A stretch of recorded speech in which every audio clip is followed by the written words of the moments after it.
Qazaqstanyň Tengri News neşri Türkmen prezidentiniň hereketleri barada soňky ýyllaryň dowamyna gödüýlän ilkinji ýaňsylyk habaryny çap etdi. Bu habar ýene bir dekin Türkmenistanyň prezidenti bowling oynamakdaky ustaatlygyny görkezdi diýip atlandyrylýar.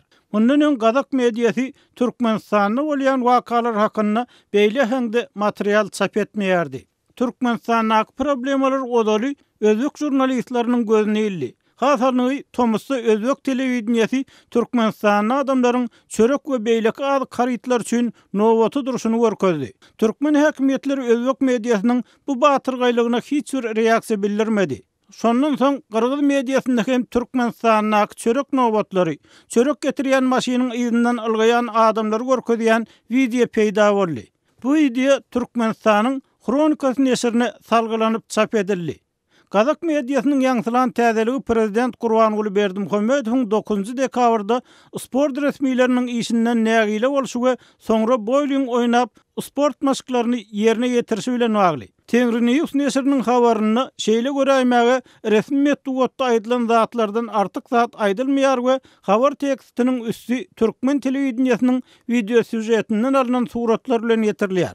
Ol suratlarda bowling oýnaýan prezident Berdimuhammedowyň bir meňdeşkeýinen we başlaryny aşağı salyp dik duran ýerlerinden özüne baş etýän resmiýleriň öňünde oturup gürrüň edişi, döwlet başçylarynyň täze guruljak desgalaryň taslamalary boýunça belli edişi we resmiýleriň onuň aýdýan zatlaryny gyssanmas belläp alşy. Soňra prezidentiň sport zalyna maşk edişi we beýlekler görkezilýär. Habaryň soňy Türkmen prezidentiniň giýje goşunlary öýrüdip barlyk geçirişi, tigirli basketbol oýnaşy we agty bilen saz salyp aýdym aýdyşy, sport maşynyna ustaatlygyny görkezişi we ministrler kabinetiniň mejlisinde altyn çaýlyň ystanga sütünni gallyrşy bilen jemlenýär. Kazak mediýasy odal bu täzelikler Günwatar mediýasynda çykanyna näme üçindir olary beýle gyzyklanma bildirmänni.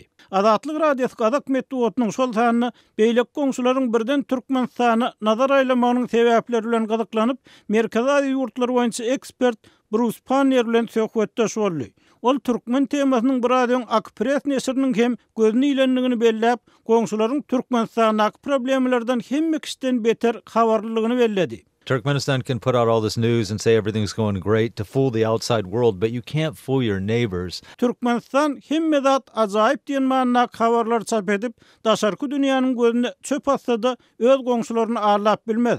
Türkmenistanyň Kazaklar, Türkmenistanyň özbekler serhetden aňyrdaky adamlar bilen habarlaşýarlar. Olar nämeleriň bolup geçýänini gowulýarlar diýip Pannier aýtdy.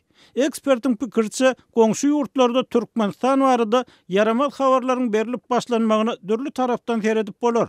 Olaryň birincisi jemgyýetçiligi habardar etmek bilen bagly bolsa, ikincisi goňşy ýurtlaryň sebitde öz ýagdaýlarynyň gowdugyny görkezmek zerurlygy bilen bagly. No matter how things are in our country, we're not Turkmenistan. You don't have to put up with this stuff all the time, so by comparison they look a lot better. Türkmenistanyň bolýan zatlar görkezmek biziň ýurdumyzda ýagdaý nähilem bolsa, biz edil Türkmenistan ýaly däl diýmek aňladýar. Muňa hemişe çydap oturmak kökmanäl. Deňeşdirlerini olar has gowy görnýär diýip Bruce Pannier Azatlyk radiosyna aýtdy.